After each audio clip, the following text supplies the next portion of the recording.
Hey guys, Drifter here. Welcome to Advanced Warfare in Depth. In today's episode, we're going to be reviewing the Heavy Shield, and I'm going to try not to call it the Riot Shield or the Assault Shield. And despite its lack of popularity and as much exo movement as we have in Advanced Warfare, this can be a very fun weapon. This in depth is going to run a little bit differently. I'm not going to be talking about a lot of hard numbers on the shield because there's only a couple of numbers like how fast you can punch people and maybe the swap times, and that doesn't really help you use the shield. So I'm going to focus on tactics and loadouts, and I'm going to try to give you the best tips possible to use the Riot Shield when you want to, because it can be quite fun.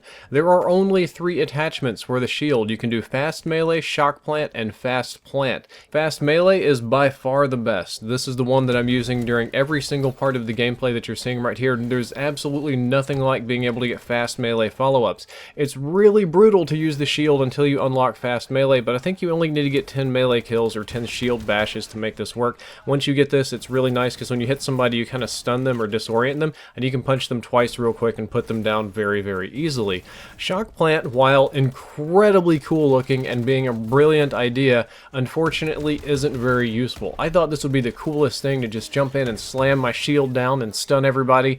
Unfortunately, in Advanced Warfare, most people are in the air and they're moving very, very quickly, and I'm very rarely able to throw down the Shock Plant and get the stun off and follow up with any kills. So again, very cool looking, not very practical. Fast Plant is not practical how I like to use the shield, which is actually smacking people with it, but if you want a snipe or LMG tank where you always have the shield on your back so you can't get shot in your back, or maybe just plant it and kind of head glitch over the top with your LMG like we've been doing in the last couple Call of Duty games, it's good for that because you can do it very, very quickly. But again, I feel that Fast Melee and probably Fast Melee only is going to be the way to go for most of you. One other fun fact, like in other Call of Duty games, you can block bullets while on your back. This is a play where I knew somebody was behind me, so I hit Y and I put the shield on my back and blocked all of their bullets.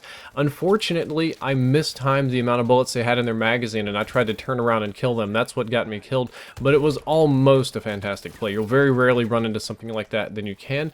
The best overall tactic with the shield is to tank objectives. Truly, it's not very viable in Team Deathmatch or Free-for-All or anything like that, or Hardcore for that matter, because you get shot in the foot and die still. The best tactic if you're playing Momentum or Hardpoint, you want to get in the Hardpoint with the shield and hold it, contest, just kind of bleed seconds from them that they wouldn't otherwise be able to get. Or on Momentum, you can do the exact same thing. You're just very difficult to kill, and you can force them to play the objective differently. Speaking of objective play, any good OBJ player is going to grenade you all to hell the second that they see that you're sitting in the hill with the shield and just kind of tanking it. So this works very well with Flak Jacket and Stim. Stim will actually soak up a couple of bullets. The only bad thing about Stim is you have to put the shield away to activate it, but it can be very nasty because with Stim, when people are shooting you in the feet, it's not going to deal very much damage. Or if you have Flak Jacket and Stim, it could take like 3, 4, maybe even up to 5 grenades to knock you out of the hill, which makes you very, very strong. As a matter of fact, you can actually point your shield at the grenades and deflect a lot of the damage. Not all of it, but a lot of it. So you can tank a whole ton of stuff in Hardpoint and Momentum, which is really fun. Offensively, it works really well with fast hands and spike drones. I have gotten a lot of kills just using fast hands and spike drones. Nobody expects it coming. It's just like it was with fast hands and Tomahawk or throwing knives in previous Call of Duty games.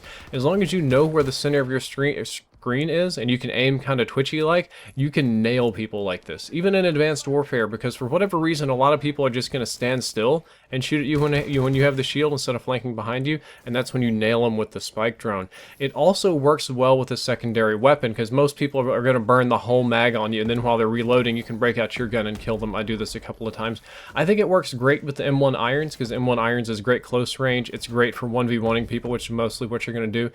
It is a little bit slow swapping, so you have to have fast hands. If you want a weapon that you can select faster, the fastest selecting weapon in the game is the AMR9. And then we have the KF5 and RW1 are tied with each other. Not a lot of people like the AMR9, but it is a very good because you can swap to it super fast. KF5 you can swap to super fast as well, and the RW1 is a good secondary weapon if you don't want to run overkill. Very reliable, but it's a little bit more of an all or nothing because it's a one-shot kill pistol. I've run it that way before and it works very well. Overall, is the shield a viable weapon?